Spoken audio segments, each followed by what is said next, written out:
Let's discuss the nervous system. Starting with the introduction. Nervous system is a complex network of cells and fibers that transmit signals between different parts of the body. It is responsible for coordinating and controlling various bodily functions, including movement, sensation, perception, and thought. The nervous system can be divided into two main parts, the central nervous system, CNS, and the peripheral nervous system, PNS. CNS includes the brain and spinal cord. PNS includes all the nerves outside of the brain and spinal cord. It is further divided into the somatic nervous system and the autonomic nervous system.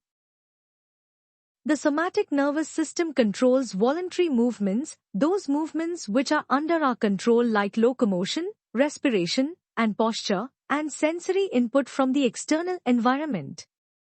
The autonomic nervous system regulates involuntary functions, as the name suggests, automatic functions which are not under our control, such as heartbeat, digestion, and breathing. It is further subdivided into the parasympathetic, sympathetic, and enteric nervous systems.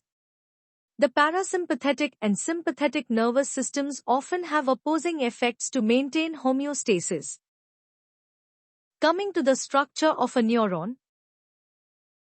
A neuron, also known as a nerve cell, is the basic structural and functional unit of the nervous system. It transmits information through electrical and chemical signals. Cell body, soma, is the main part that contains the nucleus and other organelles responsible for cellular processes such as metabolism and protein synthesis. Dendrites receive signals from other neurons or sensory receptors. They are covered in synapses, where communication between neurons occurs. Axon extends from the cell body and is responsible for transmitting electrical impulses, action potentials, away from the cell body toward other neurons or effector cells. Axon hillock is the region where the axon originates from the cell body, critical for the generation of action potentials. Myelin sheath. The axons are insulated by a fatty substance called myelin, which increases the speed of electrical signal transmission along the axon. Nodes of Ranvier are the gaps in the myelin sheath along the axon.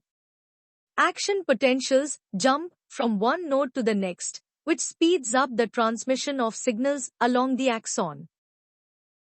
Axon terminals. The end of the axon branches into numerous terminal buttons that contain neurotransmitter vesicles. These release neurotransmitters into the synapse when an action potential reaches the terminal, allowing communication with the next neuron or effector cell. Synapse is the junction between the axon terminal of one neuron and the dendrite or cell body of another neuron, where signals are transmitted from one neuron to another.